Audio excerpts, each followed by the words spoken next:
Technically, quantum computing is any type of computing that relies on quantum mechanics to actually produce the data. And in fact, there are some who suggest that perhaps the human brain might actually have some quantum computing capacity. But what we usually mean is the use of the qubit, which is like a normal bit, which can be either a 0 or a 1. But a qubit is able to be a 0 and a 1 simultaneously, same as like Schrodinger's experiment, where we have the cat both alive and dead. So our goal with these is to create a whole bunch of these qubits or a whole bunch of these cat boxes and entangle them so that we can actually do a very large amount of computing with them. And this potentially allows you to have, instead of one sentence on a piece of paper, as it were, composed of various bits of data, to have all possible sentences up there simultaneously. With the hardest part, of course, being that we only want to pick the one that we want to see. And that's where quantum computing comes in very handy, is it runs every single option simultaneously. And then we just have to figure out a way to actually see the one we want. The biggest difference in terms of computational method is that with a quantum computer, we can do certain things that a normal classic computer can't do.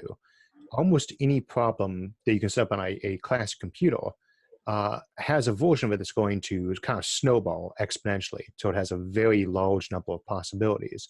The difference between trying to figure out what the odds of two coins flipping are versus your odds of every single combination of a hand of cards in poker.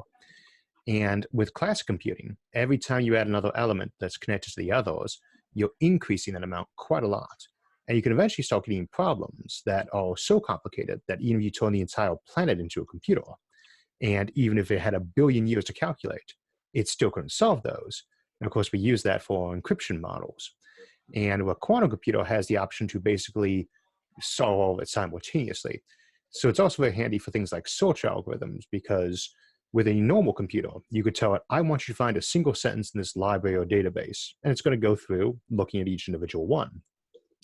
With a quantum computer, I could tell it to search a random page in that library, sealed inside that box that creates that superposition, and it will have searched any number of random pages, all of those random pages. And it only has to spend the time to search one page. And our trick, of course, again, is to make sure that it only lets us know when it found the page that had the right answer on it.